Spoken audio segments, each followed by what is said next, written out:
আপনার ওমর রাদিয়াল্লাহু আনহুর ঘটনা জানেন তো? উনি এত কঠোর কেন জানেন? আপনারা যে বলেন উনি কঠোর মানুষ ছিলেন, কেন জানেন? উনার বাবা তাকে ছোটবেলায় কঠিন শাসন করতেন, কঠিন শাসন। ঠিক আমি এরকম একটা পরিবেশে বড় হয়েছি। যারা খুব কঠিন শাসনে বড় হয় তারা হয় দুরকম হবে। এক, হয় তারা নষ্ট হয়ে যাবে, অথবা তারা উম্মাকে নেতৃত্ব দিবে। দুটার একটা, হয় তারা খুব মানে মেন্টালি খুব ডিপ্রেসড হয়ে যাবে, অথবা দেখা যাবে যে তারা কঠোরতার কারণে ওরা দেখবেন ইনশাআল্লাহ ইসলামকে নেতৃত্ব দিচ্ছে বা আল্লাহর বিধানের উপর কঠোর হয়ে গেছে। তো আপনারা পরিবারের মধ্যে একটা হৃদ্যতার বন্ধন রাখবেন, যাতে করে পারিবারিক বন্ধন ঠিক থাকে। বাচ্চাদের সামনে অ্যাটলিস্ট কোনো রকম কোলাহল বা ঝগড়াঝাঁটি বা গায়ে হাত তোলা বা যে সমস্যাগুলো আমাদের সমাজে হচ্ছে, এগুলো যেন কখনো না হয়। আল্লাহ পাক যেন আপনাদের পরিবারের বন্ধনটাকে সুন্দর রাখেন, আমিন। আর 8 নম্বরটা হচ্ছে বাবাদেরকে বলছি আমি, যে বাবাদের উচিত হবে মাদের দায়িত্ব না শুধু সন্তানদেরকে সময় দেয়া, বাবাদেরকে সন্তানদেরকে সময় দিতে হবে। Because brother, you are not a money making machine at all. আপনি মানি মেকিং কোনো মেশিন না। আপনার কাজ শুধু টাকা আর্ন করা না, তো আপনার আমার কাজ হচ্ছে বাচ্চাকে সময় দেয়া। কোরআন আপনি খোলেন, কোরআনের মধ্যে আপনি মা এবং ছেলের কোনো কনভারসেশন পাবেন না। আমার জ্ঞান ক্ষুদ্র, যদি থাকে আমাকে জানায়েন, যে কোনো জায়গায় যদি থাকে, কোনো জায়গায় যদি পান মা এবং ছেলের কনভারসেশন আমাকে জানায়েন। আমি কোথাও কোরআনে মা এবং ছেলের কোনো কনভারসেশন পাই নাই, মা এবং সন্তানের কোনো কনভারসেশন পাই নাই। আমি যদি ভুল হই বা আমার যদি জানা না থাকে, আপনি আমাকে জানাই দিন। আমি সব জায়গায় পাইছি বাবা ছেলে, বাবা ছেলে, বাবা ছেলে, বাবা এবং ছেলের কনভারসেশন। তার মানে কোরআন আমাদেরকে হেদায়েত দিচ্ছে যে বাবাদেরকে সময় দিতে হবে ছেলেদেরকে। ইউসুফ তার বাবার সাথে কথা বলছেন, ইউসুফের বাবা তার ছেলের সাথে কথা বলছেন, লুকমান আলাইহিস সালাম তার ছেলেকে নসিহত করছেন, ইব্রাহিম আলাইহিস সালাম তার ছেলেকে বলছেন আমি তোমাকে জবাই করার স্বপ্ন দেখেছি। মা ছেলের কনভারসেশন খুব পাওয়া যায় না। আমি জানি না, কোনো জায়গায় থাকতে পারে, থাকলে আমাকে জানায়েন, কিন্তু আমি পাইনি কখনো। তো বাবাদেরকে বলবো আপনি সন্তানকে সময় দেন, because you are not a money making machine at all. আপনি কোনো মানি মেকিং মেশিন নন। এটা হলো 8 দুটো বলে শেষ করতেছি। 9 নম্বর হচ্ছে সন্তানকে চাপ দিবেন না, চাপ দিয়ে ওকে জোর করে কোনো কাঠামো দেওয়ার চেষ্টা করবেন না, বরং আপনি খুঁজে বের করেন আপনার সন্তানের মধ্যে ইউনিক প্রতিভা কি আছে। এই মেয়েটার মধ্যে হয়তো একটা প্রতিভা আছে যেটা আমার মেয়ের মধ্যে নাই, এর মধ্যে একটা প্রতিভা আছে ইউনিক যেটা ওর মধ্যে নাই, ওই ছেলেটার মধ্যে একটা প্রতিভা আছে যেটা আবার এই মেয়ের মধ্যে নাই। আপনি কখনো কারোর সাথে কারো তুলনা করবেন না। তুমি মারিয়ামের মতো ফার্স্ট হতে পারো নাই কেন, তুমি ওই সুমাইয়ার মতো সেকেন্ড কেন হলো না, তুমি ওই আবদুল্লাহর মতো কেন ফার্স্ট হলো না, কখনো এরকম তুলনা করবেন না। এগুলো করলে ছেলেরা ভিতর থেকে, মেয়েরা ভিতর থেকে খুব ডিপ্রেসড হয়ে যায়, আত্মবিশ্বাস হারায় ফেলে। ওরা মানে মনে করে হয়তো আমার দ্বারা কিছু হবে না। বরং আপনি আরও উৎসাহিত করবেন, কোনো সমস্যা নেই বাবা, কোনো সমস্যা নেই আম্মু, এবার বড় নেই পরে এবার হবে ইনশাআল্লাহ। বরং তাদেরকে সময় দিবেন এবং খুঁজে বের করবেন যে কোন প্রতিভা আপনার মেয়ের মধ্যে, আপনার ছেলের মধ্যে আছে। কেউ দেখবেন খুব ভালো লিখতে পারে, কেউ ভালো আবৃত্তি করতে পারে, কেউ ভালো নেতৃত্ব দিতে পারে, কেউ ভালো দেখবেন যে মাশাআল্লাহ মুখস্থ করতে পারে। প্রতিভা বিচক্ষণতার সাথে ফাইন্ড আউট করতে হবে। এটা আমার কাজ বাবা হিসাবে, আপনার কাজ মা হিসাবে। আল্লাহ পাক আমাদেরকে এটা করার তৌফিক দান করেন, আমি জোর করে চাপায় দেওয়া যাবে না। আর একটা নসিহত শেষ, সেটা হলো আমরা তো 5 ওয়াক্ত নামাজ পড়বই, বাচ্চাদেরকে তো ইসলামিক পরিবেশ দিবই। আমাদের তাহাজ্জুদের ওয়াক্তে 2 রাকাত নামাজ পড়াটাকে আপনার উপর ফরজ করে নেন। তাহাজ্জুদের ওয়াক্তে অন্তত 2 রাকাত নামাজ পড়াকে আপনার আমার উপর ফরজ করে নেন, যদিও এটা ফরজ না, ফরজ করে নেন। কারণ ওই সময়ে দোয়া যেগুলো করা হয় আল্লাহর কাছে একদম সরাসরি কবুল হয়। আপনাদেরকে আমি একজন মনীষীর কথা খালি বলবো, ইমাম বুখারী রাহিমাহুল্লাহ, নাম শুনেছেন আপনারা? তার কিতাব কিয়ামত পর্যন্ত ইনশাল্লাহ পড়ানো হবে। ওইটা না পড়ে কেউ আলেম হয় না, তাই না বিষয়টা? তিনি যে একসময় অন্ধ ছিলেন আপনারা কি জানেন? তিনি যে একসময় চোখে দেখতে পারতেন না, আপনারা কয়জন জানেন? তার মা তাহাজ্জুদের ওয়াক্তে আল্লাহর কাছে কান্না করতে করতে করতে করতে, আল্লাহ আমার ছেলের চোখটা ভালো করে দাও, আল্লাহ আমার ছেলের দৃষ্টিশক্তি ফিরায় দাও, আল্লাহ আমার ছেলের দৃষ্টিশক্তি ফিরায় দাও। মায়ের এই দোয়া আল্লাহ পাকের আরশ পর্যন্ত পৌঁছে যায় অলৌকিকভাবে, মিরাকুলাসলি। ইমাম বুখারী রাহিমাহুল্লাহ সকালবেলা উঠে চোখে দেখা শুরু করেছে। আজকে ইমাম বুখারী কি এবং তার কিতাবের মূল্য কি, তার মর্যাদা কোথায়, তার কিতাব না পড়লে আমাদের মধ্যে কোনো মানুষ আলেম হতে পারবে না, এটা আমরা এখন স্বতঃস্বীকৃত। কিভাবে হয়েছে ভাই বোনেরা? দোয়ার মাধ্যমে। প্রচুর দোয়া করতে হবে সন্তানদের জন্য। আমি যতবার বাইতুল্লাহ যতবারই জিয়ারত করেছি, তাওয়াফ করেছি, প্রত্যেক তাওয়াফে আমি সবসময় দোয়া করি আমার ছেলে মেয়েদের জন্য। আল্লাহ আমার ছেলে ওসমানকে ওসমান রাদিয়াল্লাহু আনহুর মতো বানাও, শর্টকাট দোয়া আর কি। আমার ছেলে মেয়ে মারিয়ামকে মারিয়াম আলাইহিস সালামের মতো বানায় দাও। আল্লাহ আমার মেয়ে আয়েশাকে আয়েশা রাদিয়াল্লাহু আনহার মতো বানায় দাও। আল্লাহ আমার ছেলে ওমরকে ওমর ইবনে খাত্তাবের মতো বানায় দাও। আপনারা এভাবে দোয়া করতে থাক। দোয়া কবুলের সময়গুলো খুঁজে খুঁজে বের করে দোয়া করতে থাকতে হবে। ইনশাআল্লাহ বাবা মার দোয়া আল্লাহ পাক ফেলবেন না ইনশাআল্লাহ। আল্লাহ পাক আমাদেরকে এই বিষয়গুলো আমল করার তৌফিক দান করেন। আর সব সময় ছেলে মেয়েদেরকে আত্মবিশ্বাস দিবেন। যত তাদেরকে কনফিডেন্স দিবেন ওরা আরও ভালো করবে। যত ধমক দিবেন এই তুই পারিস না, তোর দ্বারা হয় না, তুই কি করস, ইত্যাদি ইত্যাদি, তত দেখবেন ও আর পারতেছে না। আমি বেসিক্যালি ছোট থেকে যে বড় হয়েছি এই জিনিসটার অনেক ঘাটতিতে বড় হয়েছে। কনফিডেন্স না দেয়া। তবে সবাই সব কিছু হয় না, কিছু ব্যতিক্রম বিষয় থাকে। কিন্তু আমি যেটা রিয়েলাইজ করেছি, একটা মানুষকে যখনই কনফিডেন্স দেওয়া হয় সে অনেক ভালো করে। যখন আপনি তাকে আন্ডারস্টিমেট করবেন সে ভালো করতে পারবে না। তাই আল্লাহর ওয়াস্তে আমাদের বাচ্চাদের উপরে চাপ না দিয়ে আত্মবিশ্বাস দিবেন, ভালোবাসবেন, মহব্বত করবেন, ওকে উৎসাহ দিবেন, দেখবেন ইনশাআল্লাহ ও আরও ভালো করতেছে। ইনশাআল্লাহ মাশাআল্লাহ তুমি তো সুন্দর লিখছো, আরেকটু ভালো করো, ভালো হয়েছে তো মাশাআল্লাহ, আরেকটু করো, সুন্দর আর্ট করছো, আরেকটু ভালো করো, মাশাআল্লাহ একবারও তো মুখস্থ করে ফেলছো, আরেকবারও পারবা ইনশাআল্লাহ।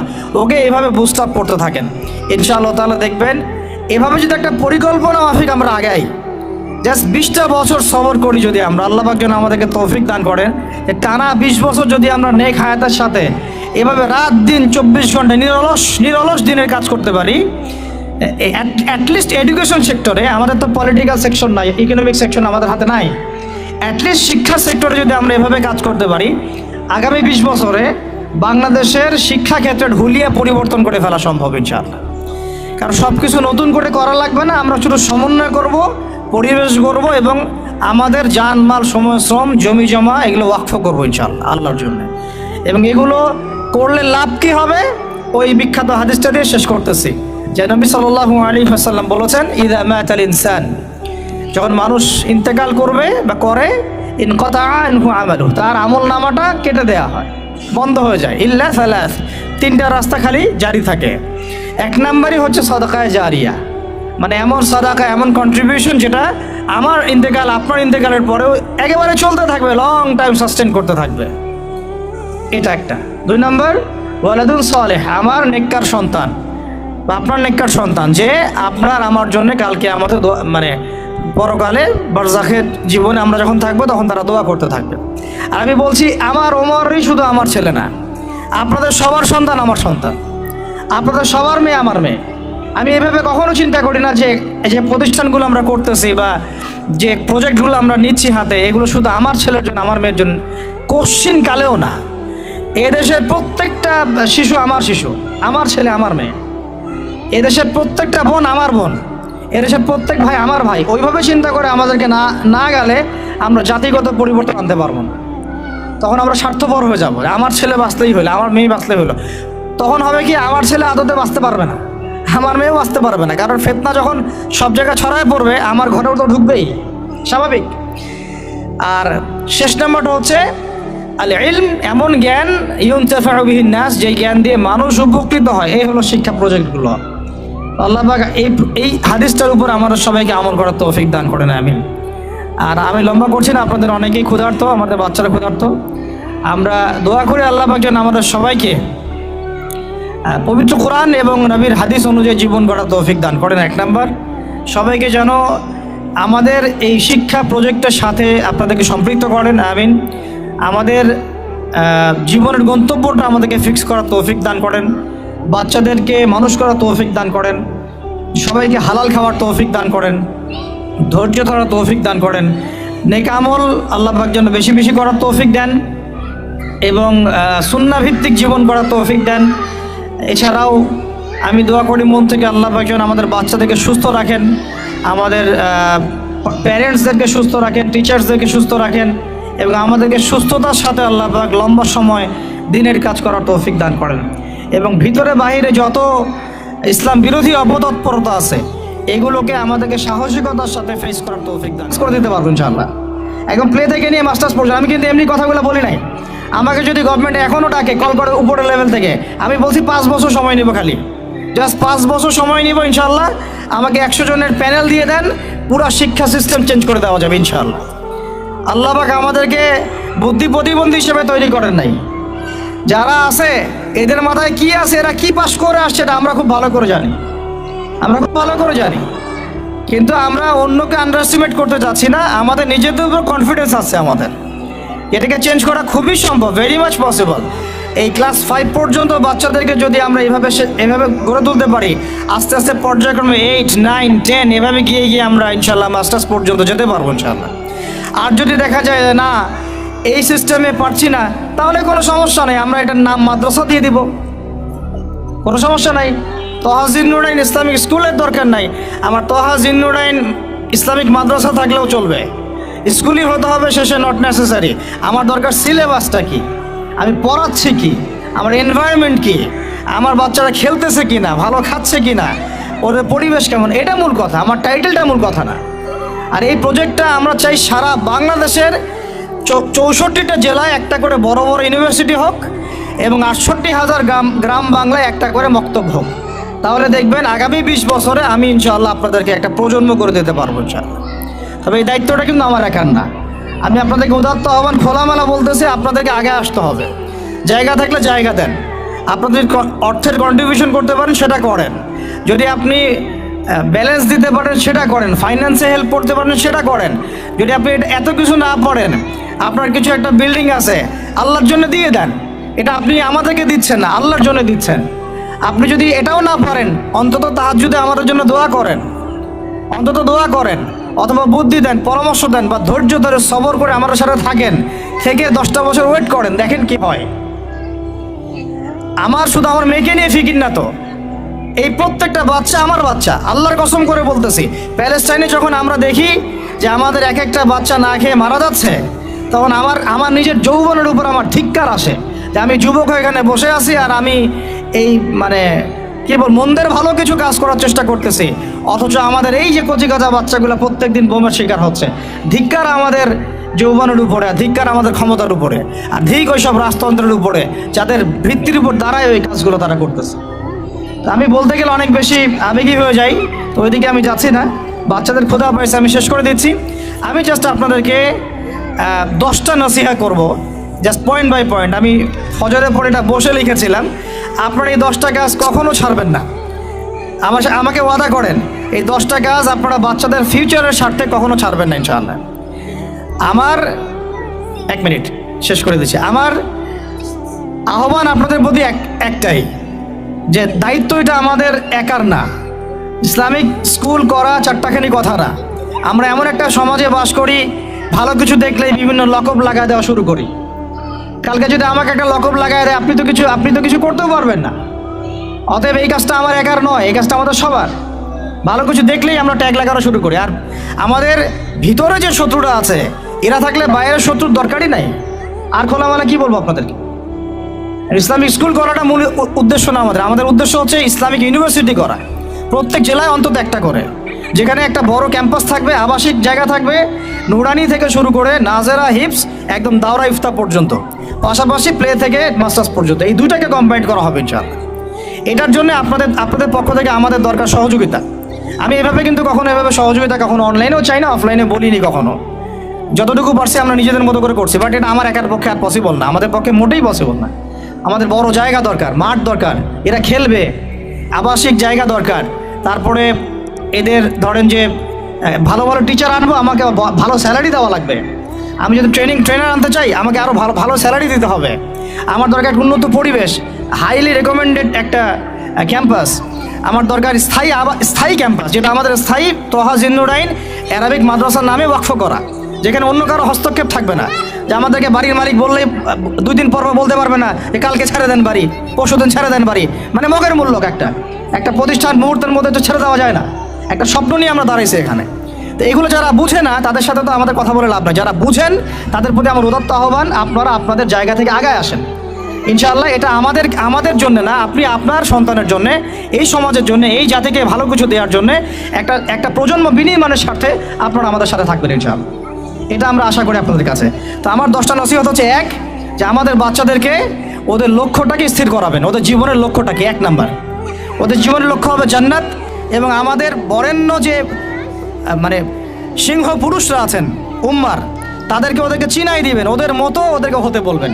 তোমাকে হামজার মতো হতে হবে, তোমাকে খালিদের মতো হতে হবে, তোমাকে ওমর ইবনে খাত্তাবের মতো হতে হবে, তোমাকে আলী ইবনে আবি তালেবের মতো হতে হবে, তোমাকে মারিয়াম আলাইহিস সালামের মতো হতে হবে, তোমাকে আয়েশার মতো হতে হবে। এই চেতনাগুলো ছোটোবেলা থেকে ওর মধ্যে ইনস্টল করেন। ও সামনে একটা রোল মডেল দেখবে যে আমাকে এরকম হতে হবে। এইসব ক্যাটরিনা সব ফেলান, এগুলা টরিমনি সব ফেলান, এগুলো বাদ দেন। যা চলতেছে যে সাকিব টাকিব সব বন্ধ করেন। এইসবে কোনো ফিউচার নাই। এইসব ফিউচার হয়তো দুনিয়াতে কিছু দিতে পারে, কিন্তু পরকালে আল্লাহ পাকের আযাব গজব থেকে বাঁচার কোনো অপশন নাই। 2 নাম্বার, সন্তানকে নিজের মনে করবেন না। সন্তানকে মনে করবেন এটা আল্লাহর আমানত আপনার কাছে। এই আমার ছেলে, এটা আমার ছেলে না, এই ছেলেটা আল্লাহ পাক আমাকে দিয়েছেন। বিশ্বাস করেন আমরা তো ওকে নেওয়ার জন্য চেষ্টাও করি নাই। এমন হয়নি আপনাদের সময়? সন্তান না চেষ্টা করতো সন্তান আসে নাই? কোনো ক্ষেত্রে এমন হয়েছে সন্তান নষ্ট করার মানুষ চেষ্টা করছে, তাও সন্তান আল্লাহ দিয়েছেন। সন্তান আমার না, সন্তান আল্লাহর দেওয়া, আমার কাছে আমানত। একে যদি আমি সুসন্তান রূপে মানুষ না করি, আগামী দিনে ওমর না বানাই, তাহলে আল্লাহ আমাকে ধরবেন। That's all. 1 নাম্বার, সন্তানকে ওর গন্তব্য চেনাবেন, ওকে আমাদের সিংহ পুরুষদেরকে পরিচয় করায় দিবেন, ওর মতো তাদের মতো হতে বলবেন। এবং সন্তানকে আপনার নিজের মনে করবেন না, সন্তানকে মনে করবেন আল্লাহর দেওয়া জাস্ট একটা আমানত। 3 নাম্বার, সর্বোচ্চ সেরা কারিকুলাম যারা দিচ্ছে ওই রকম প্রতিষ্ঠানে আপনি ওকে পড়াবেন। এরকম প্রতিষ্ঠান যদি সরকার দেয় তাহলে সরকারি প্রতিষ্ঠানে পড়াবেন, আমার কোনো সমস্যা নেই। যদি না দেয় তাহলে বেসরকারি, আর যদি বেসরকারিও না থাকে তাহলে আমরা গড়ে তুলবো ইনশাআল্লাহ তাআলা। 3 নাম্বার হচ্ছে এটা, 3 নাম্বার। 4 নাম্বার, আল্লাহর ওয়াস্তে, এটা আমি প্রথমে বলতে চাইছিলাম, আল্লাহর ওয়াস্তে ডিভাইসের এডিকশন থেকে বাচ্চাদেরকে বাঁচান। ডিভাইসের এডিকশন এত মারাত্মক যে আমি নিজে এখন কোরআনের আয়াত ভুলে যাচ্ছি দিন দিন। এই ডিভাইস আমার হাতে যেটা আছে এটা একটা পয়জন, এটা একটা হিপনোটাইজ করার যন্ত্র মানুষকে। এই মোবাইলের এডিকশন থেকে বাচ্চাদেরকে বাঁচাবেন আল্লাহর ওয়াস্তে। যদি আপনি বাচ্চাকে হাফেজ বানাতে চান, আলেম বানাতে চান, কারি বানাতে চান, মুহাদ্দিসা বানাতে চান, এটা হাতে থাকলে আপনি পারবেন না। এটাতে এডিক্টেড হয়ে গেলে আপনি কোনোভাবেই বাচ্চাকে মেমোরি ধরে রাখতে পারবেন না। বহু হাফেজে কোরআন ভুলে গেছে দিন দিন এটার কারণে। এটার মধ্যে অ্যাডাল্ট্রি অনেক কিছু আছে, ওরা এগুলো এখন বোঝে, কিন্তু ওরা ছোট নাই এখন। এগুলো একটা কার্টুন দেখতে গিয়ে ওরা 10টা দেখে ফেলবে, আজে বাজে জিনিস দেখে ফেলবে। এটার মানে ব্যবহারটাকে নিয়ন্ত্রণ করেন, ডিভাইস এডিকশনটা বন্ধ করেন। আল্লাহ পাক তৌফিক দান করেন, আমিন। 5 নাম্বার হচ্ছে ম্যানুফ্যাকচার্ড কোনো খাবার বাচ্চাদেরকে খাওয়াবেন না। ফিজিক্যালি ওদেরকে ফিট রাখার চেষ্টা করবেন। ম্যানুফ্যাকচার্ড খাবার মানে একটু আগে দেখলাম যে বাইরের খাবারগুলো এরা খাচ্ছে, চিপস টিপস ইত্যাদি, এইগুলা ওর হজম শক্তি নষ্ট করবে, ফিজিক্যাল স্ট্রেংথ নষ্ট করবে, ওর মেমোরি শার্প হতে দিবে না।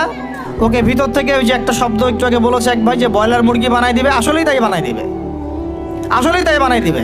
আমরা ঢাকা শহরে যখন থাকি, ছেলেপেলেদের 15 বছরের ছেলের ভুঁড়ি দেখলে আমাদের মনে হয় যে কি একটা অবস্থা। ফাস্টফুড, পিৎজা, বার্গার, কফি, এইগুলাই ওদের জীবন। তো এইরকম হইলে এই ছেলেপেলেগুলো না ফিজিক্যালি স্ট্রং থাকতে পারবে না মেন্টালি। আর মনে রাখবেন, কোরআনে আল্লাহর কিতাবের মধ্যে আল্লাহ পাক নেতৃত্ব দেওয়ার 2টা গুণাবলী বলেছেন। কয়টা বলেন?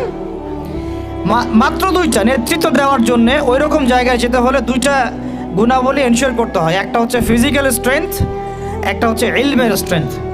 বাসতাতাম ফিল জিসমি ওয়াল ইলম আও বাসতাতাম ফিল ইলমি ওয়াল জিসম, মানে জ্ঞানে এবং দৈহিক শক্তিতে বলীয়ান হওয়া।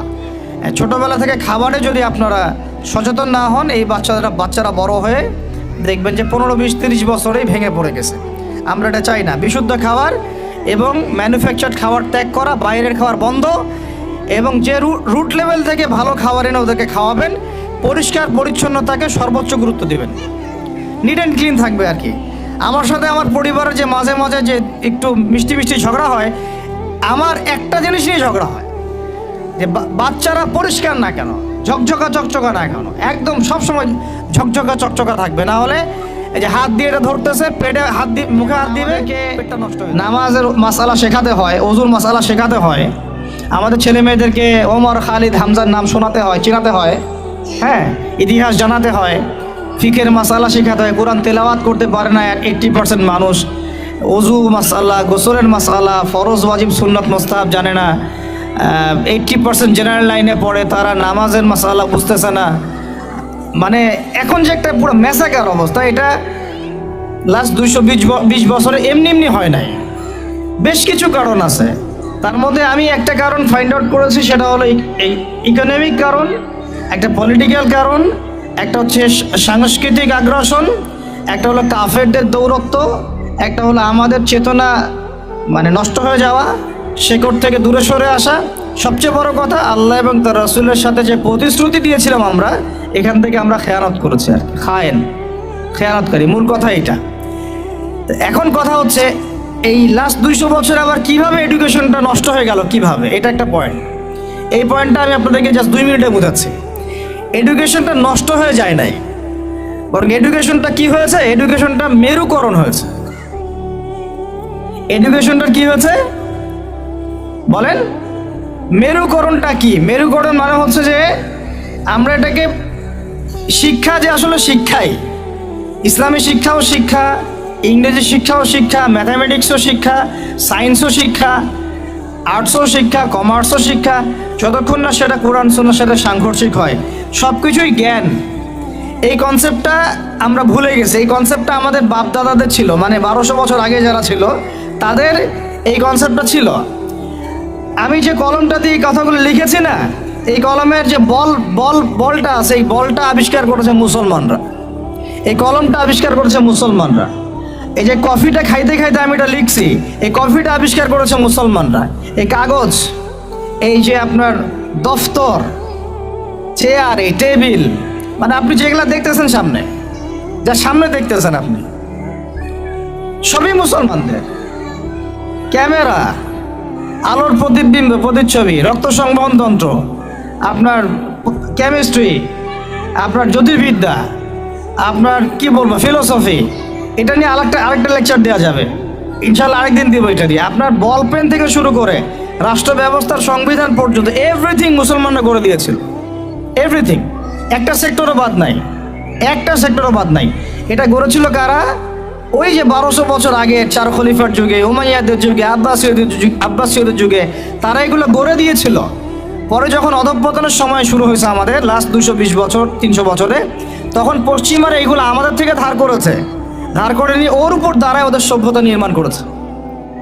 এটার উপর বাহাস হতে পারে, ডিবেট হতে পারে, ওদেরকে বসতে বলেন, আমি বসতে রাজি আছি। এটার উপর বাহাস হতে পারে যে আমি বলছি যে কলমের বল থেকে শুরু করে আপনার কফি যেটা খাচ্ছেন আপনি, যে ল্যাপটপে আপনি অ্যালগোরিদম করে যে আমাদের ইসলামের বিরুদ্ধে বইপত্র লিখতেছেন, ওই অ্যালগোরিদম পর্যন্ত মুসলমানদের আবিষ্কার করা। এটা আমাদের এই জেনারেশনের 90%ই জানে না, হীনমন্যতায় ভোগে। অথচ 4 খলিফার যুগে, আব্বাসীয়দের যুগে, উমাইয়াদের যুগে এগুলো আমরা আবিষ্কার করে বিশ্বকে দিয়েছি। এই যে মিসাইল ছুটতেছে ওরা, এই যে মিসাইল ছুটতেছে, পৃথিবীর সর্বপ্রথম মিসাইল আবিষ্কার করেছিলেন সাদ ইবনে আবি ওয়াক্কাস রাদিয়াল্লাহু আনহু। তার যখন তিনি বিজয় করতে গিয়েছেন ইয়াতে, আপনার রোমান সাম্রাজ্যে, তার বাহিনীতে খালিদ বিন ওয়ালিদ ছিলেন। ওই সময় ওটাকে বলা হতো মিনজানিক, ওটাকে মিসাইল বলা হতো না, বলা হতো মিনজানিক। এম শব্দটা রেখে দিয়েছে ওরা, মিনজানিক আরবি শব্দ, ওরা এখান থেকে মিসাইল শব্দ আনছে, কিন্তু কাজটা একই। ওটা দিয়ে রোমানদের ওই দেওয়াল, দুর্গ ভেঙে দেওয়া হয়েছিল দূর থেকে। আমি জাস্ট বলতে চাচ্ছি, 4 খলিফার যুগে, আব্বাসীয়দের যুগে, উমাইয়াদের যুগে বিশ্বে মুসলমানরা যে প্রত্যেকটা ডিপার্টমেন্ট করে দিয়েছে, ওর উপর দাঁড়ায় আজকের এই পশ্চিমারা দাঁড়ায় আছে, এই বিশ্ব দাঁড়ায় আছে। এখন শিক্ষার মেরুকরণটা কি হলো তাহলে? লাস্ট 220 বছরে শিক্ষাটাকে ভাগ করে ফেলা হলো। যে তোমরা যারা দাড়ি টুপিওয়ালা মানুষ, তোমরা যারা ইবাদত বন্দেগী করতে চাও, তোমরা পড়বা কোরআন এবং হাদিস, তোমরা পড়বা উসুল, ফিকহ ইত্যাদি ইত্যাদি।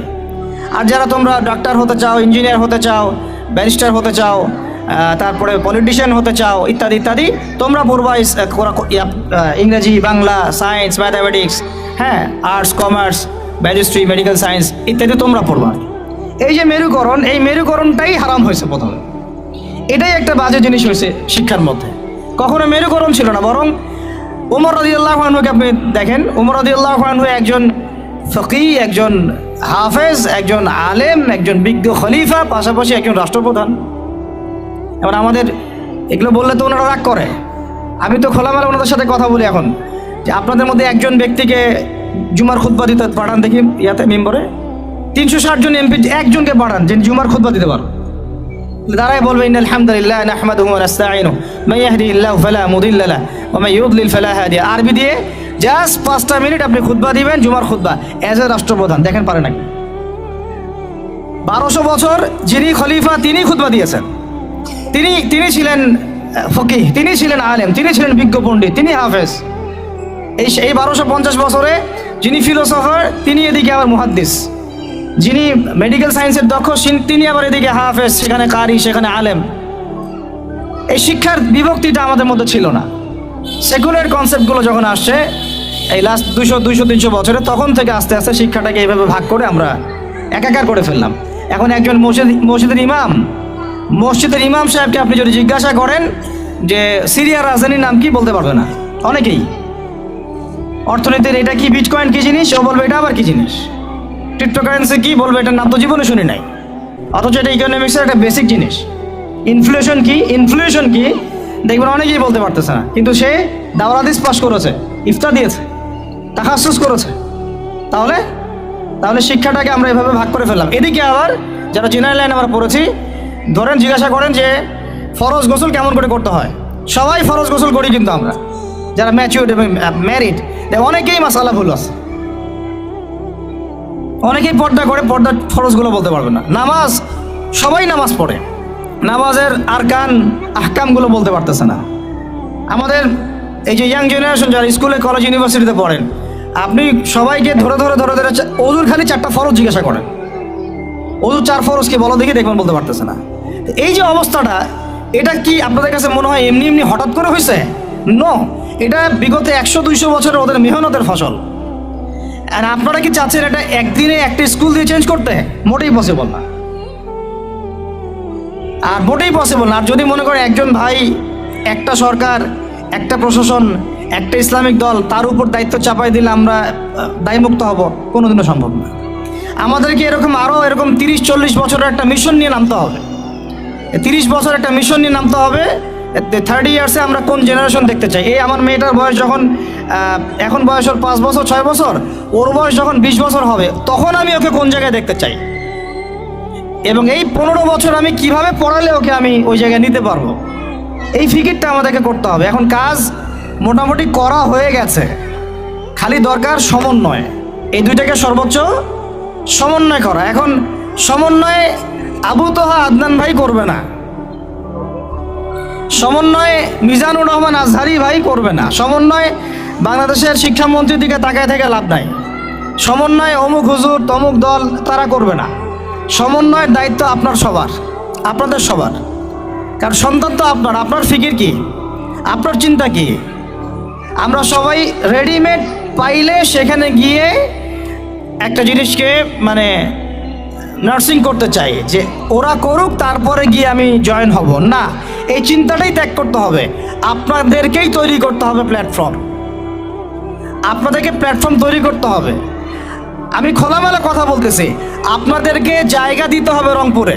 যদি রংপুরে চান যে এরকম কোনো স্কুল না, এটা তো স্কুল একটা বিগিনিং, প্লে থেকে 5 পর্যন্ত, ওরা মাস্টার্স পড়বে না, মাস্টার্স পরীক্ষা দিবে না, ওই পর্যন্ত তো আরও 15 বছর বাকি আছে। এই 15 বছরে তো এই লাইনে গেলে ওকে জানোয়ার বানায় দিবে। এই 15 বছর যদি এই লাইনে যায়, দেখা এমন হতে পারে ও সমকামী হয়ে গেছে। ও কয়দিন পরে এসে একটা ছেলেকে বিয়ে করে এসে বলবে যে ও তো মনে মনে মেয়ে তাই বিয়ে করছি, তখন আপনি মুখ দেখাবেন কিভাবে? এমন তো হইতেই পারে, অস্বাভাবিক কিছু না, এগুলো হচ্ছে তো এখন। তো এখন আমি খোলামেলা কথা বলতেছি যে এই দায়িত্বটা আমার বা আমাদের একার নয়। ভুল ধরা যাবে অনেক, আমাদের সীমাবদ্ধতার শেষ নাই, ভুলের কোনো শেষ নাই, স্বীকার করতেছি। এরা চেষ্টা করতেছে, কিন্তু আমি জানি এই চেষ্টাটা মানে প্রয়োজনের তুলনায় নিতান্তই কম। আমাদেরকে সবাই মিলে চেষ্টা করতে হবে। আগে দরকার জায়গা। যদি আপনার জায়গা থাকে বা আপনাদের যদি জায়গা থাকে, আগে আপনারা জায়গা দেন রংপুর শহরে। কারণ আমরা চাই না যে কোনো জায়গায় কারো বাসায় ভাড়া নিয়ে আমাকে প্রতিষ্ঠান করতে হয়, এটা আমি চাই না।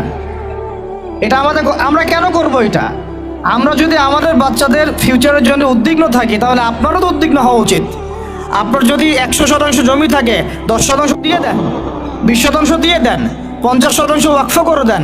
এটা আপনার কেয়ামতের জন্য, কেয়ামতের মাঠ পর্যন্ত জারিয়া হয়। যদি ইহকালীন কল্যাণ যদি করে, তাহলে এটাকে আমরা বলি বস্তুবাদিতা, মেটেরিয়ালিজম। আপনারা অনেকে শিক্ষিত মানুষ, এখানে সবাই জানেন, এগুলো বোঝেন। এটাকে বলি বস্তুবাদিতা বা মেটেরিয়ালিজম, যেটা আমার দুনিয়ার কল্যাণে কাজে দিবে। ফর এক্সাম্পল, টেকনোলজি, আমার সায়েন্স, আমার মেডিকেল সায়েন্স, আমার ইঞ্জিনিয়ারিং, এগুলো জ্ঞান, অবশ্যই জ্ঞান, উপকারী জ্ঞান, বাট এটা আমার পরকালে কোনো কাজ নাই। দুনিয়ার জন্য যদি এটা উপকারী হয়, কোরআন সুন্নাহর সাথে সাংঘর্ষিক না হয়, ইটস ওকে, আমরা এটা নিতে পারবো এই পর্যন্ত। যদি আবার সাংঘর্ষিক হয়ে যায়, ফুল স্টপ, তখন আবার নেওয়া যাবে না। তো এটাও জ্ঞানের একটা অংশ, এটাও জ্ঞানের একটা পার্ট। আর আরেকটা পার্ট হচ্ছে যেটা আমাকে হেয়ার আফটার, পরকালে আমাকে মুক্তি দিবে। এটা কিন্তু বস্তুবাদী জ্ঞান আমাকে দিতে পারবে না। এটা কোন জ্ঞান দিবে? আল্লাহর ওহী ভিত্তিক কোরআন এবং সুন্নাহর জ্ঞান। তাহলে জ্ঞানের ডেফিনেশন জানলাম, জ্ঞান কাকে বলে সেটাও জানলাম, কার পক্ষ থেকে আসছে সেটাও জানলাম।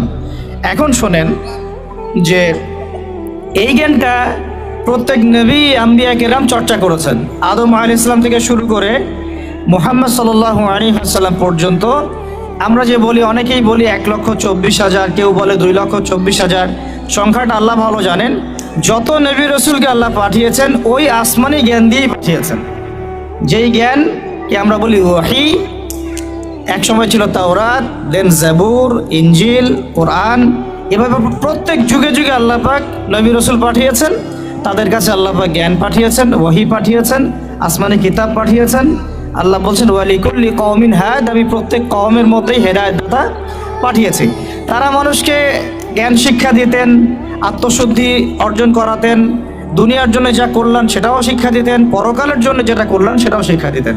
এটা ছিল আর কি কমপ্লিট কোড অফ সিলেবাস, আর কি দ্য সিলেবাস অফ এডুকেশন, এরকম ছিল। এখন আবু জেহেলের যুগটার কথা একটু ভুলে গেছেন কিনা একটু মনে করেন তো। ওই যে সমস্যাগুলোর কথা বললাম, ওই যে প্রবলেমসগুলোর কথা বললাম আমরা, আচ্ছা বাচ্চারা ওদের মতো থাক, আমরা আমাদের আলোচনায় যাই। ওই আবু জেহেলের যুগটার কথা আমি যে বললাম, আপনাদেরকে একটু আমি মনে করাই দিই যে ওই যুগটা কি পরিবর্তন হয়েছিল কি হয় নাই? বলেন, কতদিন লাগছে সময়? কে বলতে পারবেন? 23 বছর। কতদিন? 23 বছর। আমাদের সবারই নবী সাল্লাল্লাহু আলাইহি ওয়াসাল্লাম জীবনীটা অন্তত একবার পড়া উচিত। 23 বছর সময় লেগেছে তার এই সমাজটা পরিবর্তন করতে। এখন আমি যদি বলি 23 বছর আগের আর পরের মক্কাকে আপনি একটু কম্পেয়ার করেন। 23 বছর আগের মক্কায় যে পাপগুলোর কথা বললাম আমি, জাহেলিয়াতগুলোর কথা বললাম, ঠিক 23 বছর পরের মক্কায় কি এগুলোর কোনো অস্তিত্ব আছে? বলেন, 23 বছর পরের মক্কায় কোনো শিরক পাবেন? কোনো মূর্তি পূজা, কোনো নারীর শ্লীলতাহানি, রেপ, ধর্ষণ, জিনা, ব্যভিচার, মাদক, গোত্রীয় হানাহানি বা সুদ কোনো কিছু ছিল না। তারপরে আমরা এই যুগটাকে সবচেয়ে শ্রেষ্ঠ যুগ বলে স্বীকার করতে এখন চাচ্ছি না, আধুনিকতার দোহাই দিয়ে আর কি, সো কল্ড। দেখুন, এই 23 বছরের নবী সাল্লাল্লাহু আলাইহি ওয়াসাল্লাম পানি পড়া খাওয়ায় বেড়ান নাই মানুষকে। তিনি মানুষকে খালি ফু দিয়ে বের হন নাই। তিনি শুধু তাসবিহ দানা নিয়ে সুবহানাল্লাহ সুবহানাল্লাহ, আলহামদুলিল্লাহ আলহামদুলিল্লাহ, আল্লাহু আকবার আল্লাহু আকবার এমন করেই তার জিকির করে শেষ করেন নাই। মসজিদের কোনায় তিনি সবসময় বসে থাকেন নাই। 23 বছরে তিনি কিন্তু মানুষের উপর কোনো জাদু বা সেহের করেন নাই। এই 23 বছরে তিনি কিছু কাজ করেছেন, যার ফলশ্রুতিতে এই সমাজটা 23 বছরের মধ্যে টোটালি চেঞ্জ হয়ে গেছে। এবং সেই কাজটা তিনি করেছেন মূলত কোরআন কেন্দ্রিক এবং তার সুন্নাহ কেন্দ্রিক। কি কাজ করেছেন? ফার্স্ট অফ অল, তিনি প্রত্যেকটা মানুষের ভিতরের আকীদা পরিবর্তন করেছেন, তাদেরকে কোরআন শিক্ষা দিয়েছেন, তার সুন্নত শিক্ষা দিয়েছেন। আত্মশুদ্ধি শিক্ষা দিয়েছেন, আদব শিক্ষা দিয়েছেন। আত্মশুদ্ধি শিক্ষা দিয়েছেন, আদব শিক্ষা দিয়েছেন। রিজিকের হারাম থেকে মানুষকে বের করেছেন, সামাজিক জাহিলিয়াতগুলোকে দূর করেছেন, সৎ কাজে আদেশও যেমন করেছেন, একই সাথে অ্যাট দ্য সেম টাইম অন্যায় কাজে নিষেধও করেছেন। তিনি মানুষকে আল্লাহর ইবাদতের দিকে ডেকেছেন, একই সাথে তিনি কিন্তু মানুষকে গায়রুল্লাহর ইবাদত থেকেও বাইরে বের করে এনেছেন। তিনি প্রয়োজনে সবর করেছেন, কখনো গালি খেয়েছেন, কখনো মার খেয়েছেন, কখনো দেশ থেকে চলেও গেছেন, কখনো তায়েফে গিয়েছেন, কখনো সাহাবীদেরকে আবিসিনিয়ায় পাঠিয়েছেন, কখনো নিজে আবার মদিনায় হিজরত করেছেন। মদিনায় গিয়ে কখনো আবার তিনি রাষ্ট্র কায়েম করেছেন, কখনো আবার তাকে যুদ্ধ করতে হয়েছে, কখনো তিনি আবার সেনাবাহিনী গঠন করেছেন, সারিয়া অভিযান করেছেন, বদরের মাঠে গিয়েছেন, উহুদে গিয়েছেন, খন্দকে গিয়েছেন, হুদাইবিয়ার সন্ধিতে তিনি মেনে নিয়েছেন। পরে আবার মদিনায় ফেরত গিয়ে খায়বার আক্রমণ করেছেন। পরে আস্তে আস্তে পররাষ্ট্রনীতি অ্যাপ্লাই করে মক্কা বিজয় করে পুরো মক্কায় জাজিরাতুল আরবে তিনি দিনটা প্রতিষ্ঠা করেছেন। ওই 23 বছর পরের মক্কায় আপনি কিন্তু আর কোনো রকম জাহিলিয়াত দেখছেন না। তাহলে আমরা বলতে পারি পুরো বিষয়টা কিন্তু সম্ভব হয়েছে ওই একটা শব্দ থেকে শুরু হয়েছে, ইকরা মানে পড়ুন। এমন কোনো সাহাবী আপনি দেখাতে পারবেন না যে সাহাবী কোরআন তেলাওয়াত করতে জানতেন না। এমন কোনো সাহাবী আপনি খুঁজে পাবেন না যিনি কোরআনের অর্থ জানতেন না। এমন কোনো মহিলা সাহাবী আপনি পাবেন না যিনি কোরআন জানতেন না, হাদিস জানতেন না, উসুল বুঝতেন না, ফিকহ বুঝতেন না, মাসলা মাসাইল বুঝতেন না, আকীদা ঠিক ছিল না, ইত্যাদি ইত্যাদি। এমন কোনো মানুষ আপনি তখন খুঁজে পাবেন না। এখন এটা আমাদের সমাজের মৌলিক সমস্যা। আর এখন যদি আপনি 90% মুসলিমের এই বাংলাদেশে সার্চ করেন, যদিও এটা এখন 90% নাই, অলমোস্ট 80% চলে আসছে, বিকজ দিন দিন আমাদের এখানে খ্রিস্টানদের সংখ্যা বাড়ছে, আর কি কাদিয়ানিদের সংখ্যা বাড়ছে, আরও অন্য জাতিদের সংখ্যা বাড়ছে, বিকজ অফ আমাদের শীতনিদ্রা। আমরা বলি আমরা এখন শীত নিদ্রায় আছি আর কি। আমরা পড়ে আছি জিলাপি, খোরমা, বিরিয়ানি, হাত বাঁধা, আমিন জোরে আসতে ইত্যাদি নিয়ে। এদিকে মাশাআল্লাহ নাউজুবিল্লাহ যা কাজ হওয়ার হয়ে যাচ্ছে, যা ধ্বংস হওয়ার সেটা হয়ে যাচ্ছে। তো এখন কথা হচ্ছে যে এই যে পরিবর্তনটা নবী সাল্লাল্লাহু আলাইহি ওয়াসাল্লাম করলেন, আমরা যদি এখন আমাদের দেশের দিকে তাকাই, ধরে নিলাম 90%ই মুসলিম দেশ। আপনি 90% মুসলিমের মধ্যে 80% দেখবেন নামাজই পড়ে না, 80% মেয়ে দেখবেন পর্দা নাই, 80% ফ্যামিলির মধ্যে প্রপার ইসলাম প্রতিষ্ঠা নাই, 80% মুসলমান আমাদের দেশে বিশুদ্ধ করে কোরআন তেলাওয়াত করতে পারে না, 80% মুসলমান দেখবেন জাকাত ফরজ হয়েছে যাদের, তারা জাকাত দেয় না, রমজান মাসে সওমও অনেকে রাখেন না। আমরা সৎ কাজে আদেশ সবাই করি না, অসৎ কাজে নিষেধের তো প্রশ্নই ওঠে না, সৎ কাজে আদেশও সবাই করি না। আবার আমরা যারা ধর্মতাত্ত্বিক কথা বলছি দাড়ি টুপি নিয়ে, আমাদের মতো ডিভাইডেশনের অভাব নাই, একেবারে হাজারটা ডিভাইডেশন আমরা অলরেডি লিপ্ত হয়ে গেছি আর কি। তো এই যে একটা সমস্যা, আবার ইকোনমিক লাইফে আমরা ম্যাক্সিমামই সুদ খাচ্ছি, আমরা আমারও খেয়ারত করতেছি, মাপে কম দিচ্ছি, দুর্নীতি করতেছি। জানি আল্লাহ বলে একজন আছেন, জানি রসুল বলে একজন আছেন, জানি মৃত্যু হবে, জানি কিয়ামতে জবাবদিহি করতে হবে, জানার পরেও প্রত্যেকটা ক্ষেত্রে টপ টু বটম আমরা চুরি করতেছি, দুর্নীতি করতেছি, আমাদের খেয়ানত করতেছি, এবং আমরা বাইরে আবার জুমার নামাজও পড়তেছি, ঈদের নামাজও পড়তেছি, কোনো ক্ষেত্রে চিল্লা দিচ্ছি, এবং শেষ বয়সে হজ করে মনে করতেছি যে আমি মাশাআল্লাহ জান্নাতে চলে যাব। আমাদের ইসলামের কনসেপ্টটা এরকম। এই কারণে আসলে আমরা আলটিমেট যে একটা সোশ্যাল রেভলিউশনের কথা বলি, এটা হয়ে উঠতেছে না। এখন অনেক বড় কথা বলে ফেললাম, এখন আমি বেসিক জায়গাতে এসে শেষ করি।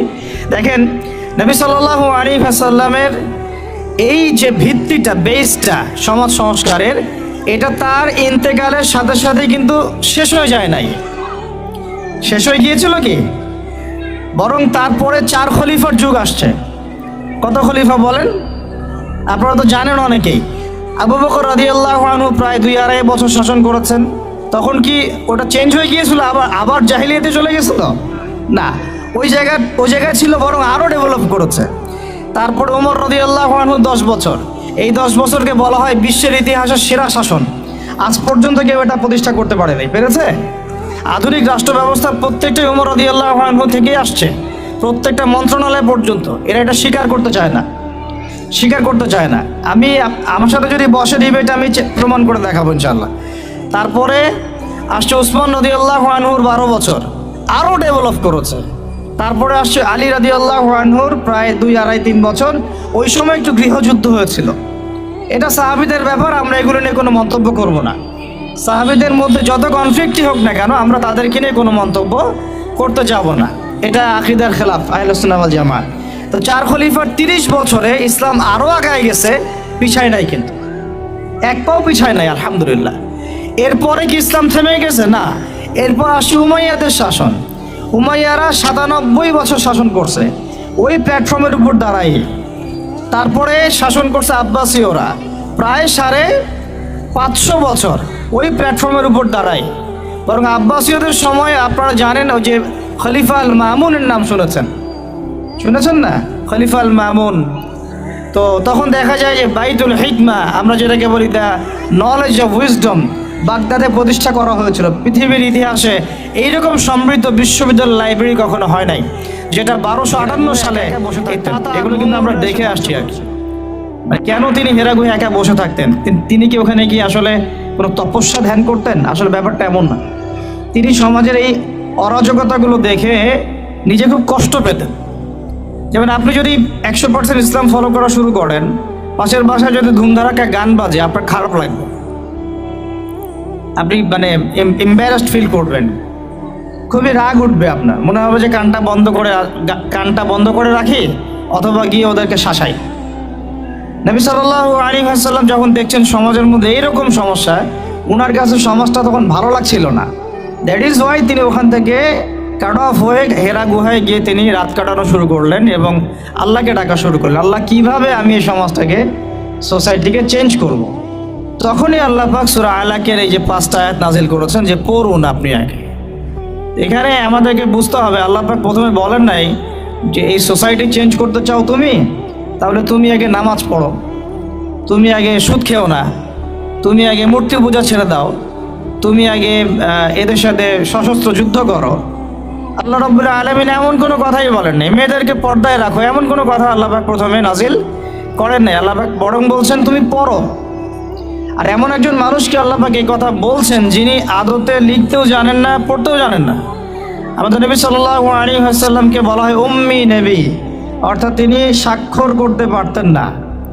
আমরা যেমন এখন শিক্ষার মানদণ্ড ফিক্স করেছি কে কত বেশি সাইন করতে পারে, 76%, 86%, 56%, এটা শিক্ষার মানদণ্ড না। নবী সাল্লাল্লাহু আলাইহি ওয়াসাল্লাম নিজে নাম সিগনেচার করতে পারতেন না, তারপরেও তিনি এই মহাবিশ্বের সবচেয়ে জ্ঞানী মানুষ। তাহলে শিক্ষার মানদণ্ড আসলে কি? তা আমরা একটা বাইরের চোখ দিয়ে ওয়ার্ল্ডটাকে দেখতেছি আর কি। নবী সাল্লাল্লাহু আলাইহি ওয়াসাল্লামকে আল্লাহ পাক বললেন পড়ুন। নবীজি বলছেন, ওই সময়ও বলছেন মা নবী ক্বারি, আমি তো পড়তে জানি না। তখন জিবরাইল আলাইহিস সালাম তাকে চেপে ধরলেন খুব শক্ত করে, আবার ছেড়ে দিয়ে বলছেন ইকরা, পড়ুন। তিনি আবারও বলছেন মা নবী ক্বারি, আমি তো পড়তে জানি না, আমি তো পড়তে শিখি নাই কখনো, আমি তো আলিফ বা তা চিনি না।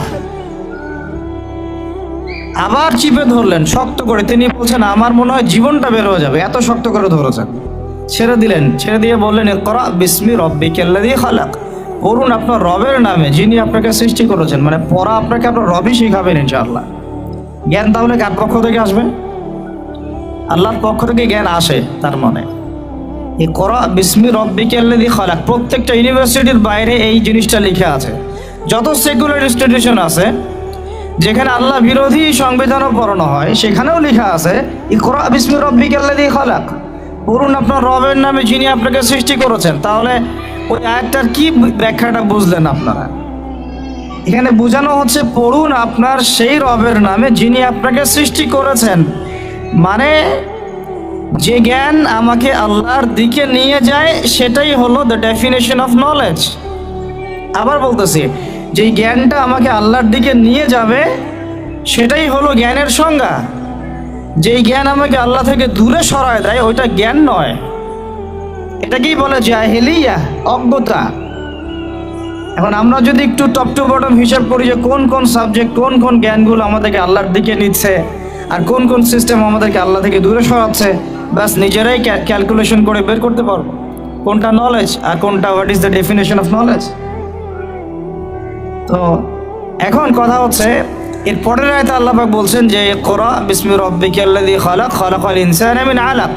দেখো, মানুষ এমনি এমনি অটোমেটিক্যালি সৃষ্টি হয়নি, মানুষকে আল্লাহ পাক আলাক থেকে সৃষ্টি করেছেন। যে আল্লাহ তোমাকে সৃষ্টি করেছেন সেই আল্লাহর দিকে যে জ্ঞান তোমাকে নিয়ে যাবে, ওই জ্ঞান তুমি চর্চা করো, ওই জ্ঞান তুমি পড়ো। তারপরে ইকরা ও রব্বুকাল আকরাম, পড়ো কারণ তোমার রব মহিমান্বিত। তিনি তো লা তুযাহুল মানাত নন, তিনি মহাপরাক্রমশালী আল্লাহ সুবহানাল্লাহ, যার যিনি আলিমুল গায়বি ওয়া শাহাদা, যিনি আগেরও জ্ঞান জানেন পিছনেরও জ্ঞান জানেন, যিনি এই মহাবিশ্ব সৃষ্টি করার আগেই সব জ্ঞান লিপিবদ্ধ করে ফেলেছেন লাউহে মাহফুজে। তিনি জানেন এক্স্যাক্টলি কোন দিনে কিয়ামত হবে। তিনি মহাবিশ্বের প্রত্যেকটা প্রাণীর তাকদীর সম্পর্কে জানেন। আমাদের জ্ঞান কতটুকু আমরা জানি না আগামীকাল কি ঘটবে আমাদের সাথে। তো সেই ক্ষুদ্র জ্ঞান নিয়ে আমরা মহাপরাক্রমশালী আল্লাহ পাকের জ্ঞানকে টক্কর দিচ্ছি এখন। আর কি সিচুয়েশনটা এখন এমন। আল্লাযী আল্লামা বিল কলম, শুধু তাই নয়, যে আল্লাহ মানুষকে কলম দিয়ে জ্ঞান শিক্ষা দিয়েছেন। এখানে পড়ার সাথে লেখার একটা ঘনিষ্ঠ সম্পর্ক আছে। কারণ আমি হাদিস রিসার্চ করতে গিয়ে পেয়েছি যে আল্লাহ রাব্বুল আলামিন কলম সৃষ্টি করেছিলেন 50,000 বছর আগে। সর্বপ্রথম যে সৃষ্টিগুলো আল্লাহ পাকের, তার মধ্যে আরশে আজিম, তারপরে কলম, লাউহে মাহফুজ। কলম সৃষ্টি করে আল্লাহ বলেছেন, কলমকে বলেছেন তুমি লিখো। কলম কথা বলেছিল যে মাযা আকতুব, আমি কি লিখব। আল্লাহ পাক বলেছেন উকতুব, তুমি লিখো, কিয়ামত পর্যন্ত যা হবে সব লিখো। কলম লেখা শুরু করেছে, কিয়ামত পর্যন্ত যা হবে সব লেখা হয়ে গেছে। এটা ডান কুদিয়াল আমর। এমনকি মেরাজের রাতে নবী সাল্লাল্লাহু আলাইহি ওয়াসাল্লাম যখন সপ্তম আসমানের উপরে গিয়ে এখান থেকে তিনি যখন সিদরাতুল মুনতাহা পার হয়ে যাচ্ছেন, তখন কলমের সেই যে লেখার খসখস শব্দ তিনি শুনতে পাচ্ছিলেন। আমরা এগুলা বুঝি না যে পড়ার সাথে লেখার একটা গভীর সম্পর্ক আছে। আল্লাযী আল্লামা বিল কলম আল্লামাল ইনসান মা লাম ইয়ালাম, এটা আরো বড় শব্দ, এটা আরো বড় বাক্য। আল্লামাল ইনসান, যেই আল্লাহ মানুষকে জ্ঞান শিক্ষা দিয়েছেন, মা লাম ইয়ালাম, যে জ্ঞান মানুষ জানতো না। আমরা সৃষ্টিগতভাবে জ্ঞানী ছিলাম না, ফুল স্টপ। আমাদের কোনো জ্ঞান ছিল না। আপনি যত জ্ঞানতাত্ত্বিক দর্শন আছে ঘাটেন, আপনি 3টা দর্শন পাবেন। একটু আমার দিকে ফোকাস করেন। জ্ঞানতাত্ত্বিক যত দর্শন আছে, আমি ফিলোসফির স্টুডেন্ট ছিলাম এক সময়, এগুলো সব বই আমাদের পড়া শেষ আলহামদুলিল্লাহ, এবং আমাদের রেজাল্ট কখনো সেকেন্ড ক্লাসও আসে নাই। জ্ঞানতাত্ত্বিক যত দর্শন আছে দেখবেন 3 ভাগে বিভক্ত। পৃথিবীর বড় বড় যত দার্শনিক আছে, অমুসলিম দার্শনিক আর কি, পশ্চিমা, চাইনিজ, রাশিয়ান ইত্যাদি ইত্যাদি, তাদের দর্শন হচ্ছে জ্ঞান আসছে বুদ্ধি থেকে। তাদের ধারণা জ্ঞান আসছে বুদ্ধি থেকে। আবার এর বাইরে আরেক শ্রেণীর আছে দার্শনিক, তারা বলে জ্ঞান আসছে অভিজ্ঞতা থেকে। বুদ্ধি থেকে যারা আসছে ওদেরকে বলা হয় বুদ্ধিবাদী দার্শনিক। অভিজ্ঞতাবাদী যারা, ওদেরকে বলে অভিজ্ঞতাবাদী ফিলোসফার। আবার এক শ্রেণীর দার্শনিক আছে যারা আবার দুটাকে সমন্বয় করেছে, তারা বলছে না, বুদ্ধি থেকেও আসছে, অভিজ্ঞতা থেকেও আসছে। এরা কোনো কনক্লুশনে আসতে পারে না যে নলেজ আসলে কি। এখানে আমরা কনক্লুশন পাচ্ছি যে আল্লাহ রাব্বুল আলামিন বলেছেন জ্ঞান আমার পক্ষ থেকে আসছে। সুবহানাল্লাহ, জ্ঞান না বুদ্ধি থেকে আসছে, আর জ্ঞান না অভিজ্ঞতা থেকে আসছে, আর না সমন্বয় কোনো মতবাদ থেকে আসছে। বরং আল্লাহ বলছেন আল্লামাল ইনসান মা লাম ইয়ালাম, আমি আল্লাহ মানুষকে সেই জ্ঞান শিক্ষা দিয়েছি যে জ্ঞান মানুষ আদৌ জানতো না। সুবহানাল্লাহ। এই দলিল কোথায় আছে? সূরা বাকারা খুলেন, প্রথম দিকে পাবেন আপনি। আল্লাহ পাক বলছেন যে ওয়াল্লামা আদামাল আসমাআ কুল্লাহা, পড়লেই দেখতে পারবেন। আল্লাহ পাক ফেরেশতাদেরকে ডাকলেন, ডেকে বললেন যে আমি আদমকে সৃষ্টি করতে চাই, খলিফা সৃষ্টি করতে চাই, তোমাদের কি মত? ফেরেশতারা বললেন যে আতাজআলু ফিহা মান ইউফসিদু ফিহা, আপনি কি এমন কাউকে সৃষ্টি করতে চান যে পৃথিবীতে গিয়ে ফিতনা ফাসাদ সৃষ্টি করবে, ও রক্তপাত ঘটাবে, ও ইয়াসফিকুদ দিমা। আল্লাহ বলছেন ইন্নী আ'লামু মা লা তা'লামুন, আমি যা জানি তোমরা তা যেন আমি এই ডিটেলস গল্পটা বা ঘটনা বলতে চাচ্ছি না, সময় আমার হাতে নাই এত। আমি বলতে যাচ্ছি আল্লাহ পাক আদম আলাইহিস সালামকে সৃষ্টি করে সর্বপ্রথম তাকে জ্ঞান শিক্ষা দিয়েছেন।